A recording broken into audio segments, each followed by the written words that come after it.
हमारी आज की जो कहानी है उसका नाम है बाहों में आकाश। अम्मा, कब से मुंबई जाने का मन है। इन दिनों छुट्टियों में चला जाऊं? हनुमंत ने पूछा तो उसकी माँ के माथे में बल पड़ गए। हनु, तू मुंबई जाने के लिए क्यों बावला हुआ जाता है? अपने गांव से तो बाहर कभी गया नहीं। हजारों मेलों जत्राओं बराबर फैली पसरी मुंबई, जरा सा तू और तेरी इतनी बड़ी जिद। अम्मा ने परेशान होकर कहा। अम्मा, 10वीं पास कर चुका हूँ, 11वीं की परीक्षा अभी दी है। क्या छोटा हूँ? मामा कितनी बार बुलाते हैं। लिखता है, भेजो, हनु को सारी मुंबई घुमाऊंगा। सच तो कहता है हनु, पर देवकी डरी हुई है। हनु वहाँ गुम जाएगा, लौटकर नहीं जाएगा। उसका बापू भी तो गया था बाजीगर के करतब दिखाने, रस्सी पर चलते हुए ऊंचाई से गिरा और दुनिया से गया।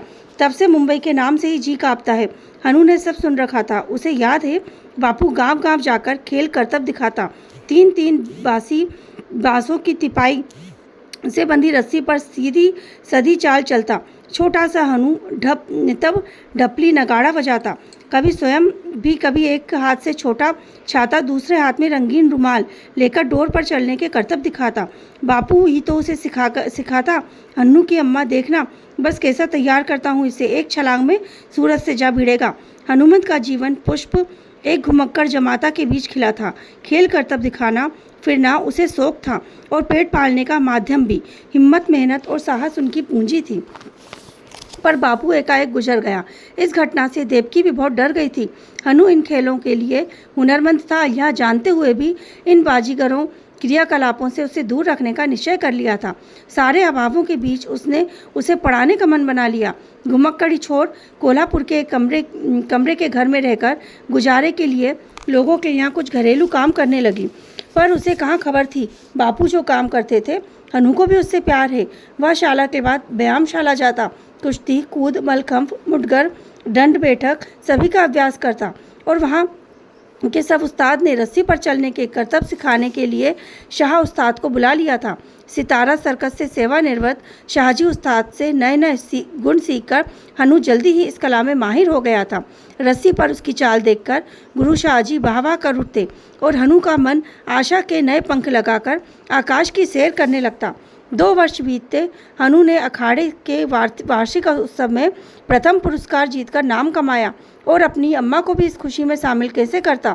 चंदू मामा की खबर थी। आखिर हिम्मत जुटाकर उसने अम्मा को व्यायामशाला वाली बात बता दी। प्रथम पुरस्कार मिला, खूब सुनहरा कप भी दिखाया और पहला पुरस्कार भी। अम्मा ने कहा, रख उधर, तेरे बापू को भी मिले थे सैकड़ों पुरस्कार, तुझे भी वही धुन है। बापू के पुरस्कार तो उसने देखे हैं, पर बापू के बारे में उसे कौन बताता। अम्मा तो चुप ही रहती। चंदा मामा से सब कुछ जान सकता था, पर मुंबई जाना कैसे हो। अम्मा मुंबई जाने के नाम से ही चिढ़ जाती है। हन्नू उदास बैठा था। मन में एकाएक प्रभु चित्ती हो गई। चंदू मामा की चिट्ठी आई, तारा कोल्हापुर आ रही है देवी दर्शन को, उसी के साथ हनु को मुंबई भेज देना। अब अम्मा कैसे ना करती। दूसरे दिन तारा माई आ पहुंची। मिठाई के डिब्बे का पेपर हटाकर हनु के लिए मिठाई निकाली। मिठाई खाते हुए हनु का ध्यान उस मुड़े तुड़े पेपर पर गया। उसमें विज्ञापन छपा था। ओह, कितनी खास खबर थी हनु के लिए। मुंबई समाचार का वह फटा अखबार लपट कर हनु की जेब के हवाले किया। कहीं अम्मा ने जान लिया तो वह समाचार गाड़ी में बैठते ही हनु की जेब से वह अखबार निकालकर पढ़ने लगा। मारुतराव के अद्भुत करतब। इस बार वो 12 मंजिल इमारतों की जोड़ती बंदी रस्सी पर चलने का अनोखा करतब दिखाएंगे और यह अवसर को खोना नहीं, अवश्य देखिए। हैरत अंगेज हनु उमंग से भर उठा। सच, यह अवसर चूकने का नहीं। मामा ने कहकर वह अवश्य इस कार्यक्रम के टिकट दे खरीदेगा। मुंबई ट्रिप सार्थक हो जाएगी, पर उसके पास पैसे कितने कम थे। यह सब कैसे होगा। वह विचारों में खोया था कि तारा माई की बात उसके विचारों का तार तोड़ दिया। अरे हनु, क्या उस फटे अखबार को पढ़े जा रहा है? स्टेशन आने वाला है, उतरेगा नहीं। घर पहुंचकर उसने सबसे पहले कार्यक्रम देखने की बात कही। उन्होंने उसे निराश नहीं किया। अच्छा, मारुतराव के करतब देखना है। वह स्वयं भी उस डोर पर चलना है। सुना है पापा से बेटा सवाया हो गया है, एकदम माहिर हनुमंत। हनु चौंक गया। सुना? आपने कहाँ सुना? बस हवा पर सवार यहाँ आ जाती है सारी बातें। बच्चे व्यायामशाला के साहजी और वो तुम्हारे गुरु हैं ना, वो यहाँ आते रहते हैं, बस उन्हीं से। मामा, बात छोड़िए, आप बताइए, हम जाएंगे ना कार्यक्रम देखने? कहाँ है वह 12 मंजिला? हनु, वहाँ जाना कोई ज़रूरी नहीं। मामा की बात सुनकर हबू के हवाई किले पट में रह गए। रुआसा होकर बोला, मामा टिकट बहुत महंगा है क्या? मेरे पास कुछ पैसे हैं। पगले में मजाक कर रहा था। मामा के दुलारे लुटाते हुए कहा, तेरा मामा इतना कंजूस थोड़ी है। आ इधर आ, बाहर सामने जो ऊंची बिल्डिंग दिख रही है ना, वही है 12 मंजिला 5 स्टार होटल। इसी के विचार से के लिए यह कार्यक्रम रखा गया है। 12वीं मंजिल देखो, अंग्रेज के सी आकार की इमारत, दोनों सिरों पर एक एक रस्सी बांधी जाएगी और जिस पर चलते हुए मारुतराव करतब दिखाएंगे और हम यहीं से सारा दृश्य देख सकेंगे। हनु की आंखें आश्चर्य से फैल गई। मामा बोले, बेटा होटल का मालिक के यह सब प्रचार के लिए कर रहा है। ललावनी मेरा परिचय है, मुझे पास भी भेजा है। हर मंजिल के बरामदों के लिए लोग आमंत्रित बैठेंगे और शो देखेंगे। ओ, तब तो बहुत मज़ा आएगा। पर मामा, प्रोफेसर साहब कहाँ रुके हैं? क्या हम लोग उनसे मिल सकते हैं? हनुमत ने पूछा। तो मामा बोले, वैसे तो नहीं, पर यदि तुम्हारी इच्छा है तो चलो प्रयत्न करते हैं। प्रोफेसर मारुतराव से मिलने दोनों उस 12 मंजिला इमारत की ओर चल पड़े। हनु के पांव जैसे जमीन पर नहीं पड़ रहे थे। कैसा दुर्लभ अवसर मिला था उसे। प्रोफेसर दोनों से स्नेहा के साथ मिले। हनु के बारे में बहुत कुछ जानकर उन्होंने कहा, मिस्टर चंदर, इस बालक को मेरे पास छोड़ दो, मेरा सेक्रेटरी बनकर रहेगा। कल से मेरा स्वास्थ्य कुछ ठीक नहीं है, मुझे देखभाल की आवश्यकता है। मेरे बेटे हनुमंत, तुम्हारा फ़ोन करना, पत्र लिखना आता है ना? अंग्रेजी भी आती होगी ना? मारे हनु ने उसके मुंह से कुछ बोल ही नहीं फूट रहे थे। मामा की आंखों में स्वीकृति देखकर उसने धीरे से कहा, हाँ मैं सब कर लूँगा साहब। उसका गला भर आया, आंखों में आंसू। जो कभी स्वप्न नहीं देखा था वह सच हो रहा था। उसने मारुतराव के सारे काम अच्छी तरह से समझ लिए।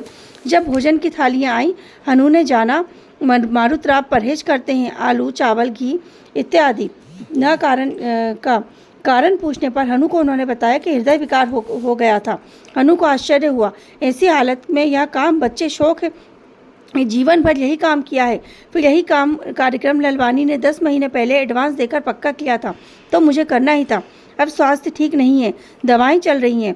मारुतराव की बात की गंभीरता को समझते हुए हनु ने सारी दवाइयां अच्छी तरह से जान समझ ली। उधर कार्यक्रम की तैयारियां सी आकार की उस इमारत पर चल रही थी। 12वीं मंजिल पर मोटी रस्सी कस दी गई। देखकर हनु सोच में पड़ गया, ऐसी रस्सी पर मैं आराम से चल सकता हूँ। कल प्रोफेसर साहब ने कितनी अच्छी बातें कही।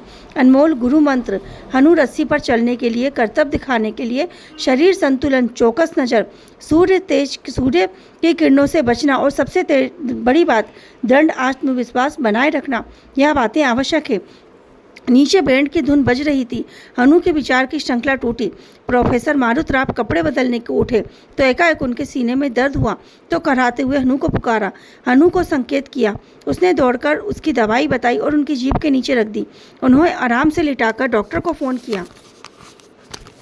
उनकी आंखों में आंसू झलक पड़े। अब शो नहीं हो सकता, मैंने एडवांस लिया है, बेइज्जती होगी। ललवानी को क्या मुंह दिखाऊंगा? तब तक हनु ने निश्चय कर लिया था।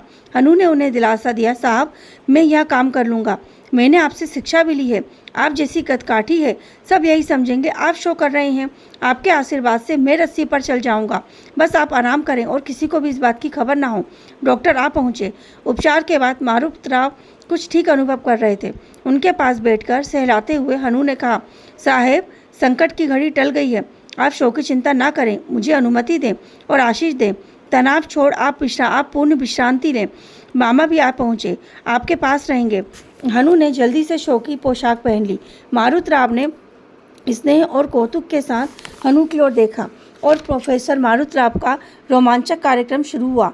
डोर पर संतुलित चाल शान से चल रहे मारुतराव, हनु हाथ में रंगीन झड़ियों से सजा लंबा बांस, सधी चाल और पांव टिकना, विलक्षण करतबबाजी। लोग धड़कते दिल से टकटकी लगाए देख रहे थे, वाह वाह कर रहे थे। मारुतराव के लिए मारुतराव मामा के साथ बालकनी में यह हैरत अंगेज से कारनामे देख रहा था। छोटा सा बच्चा वहाँ कमाल दिखाएगा, किसने सोचा था। सब कुछ बेहद रोमांचक। बीती बातों से मामा भयभीत था, पर मारुतराव आश्वस्त थे, चिंता मत करो, नहीं गिरेगा। देखो कितना आत्मविश्वास है उसमें, निर्भीकता, साहस और पक्का इरादा। देखो देखो अब पलटकर लौट रहा है वह सिकंदर। तालियों की गूंज और सभी की उत्साहवर्धन कर रही थी। विजयी होकर हनु ने एक छलांग मंजिल से उसके कदमों में थी। बालकनी के दोनों पैर छूकर उसने माथे से लगा लिए, जैसे जीत का सेहरा बांध दिया हो।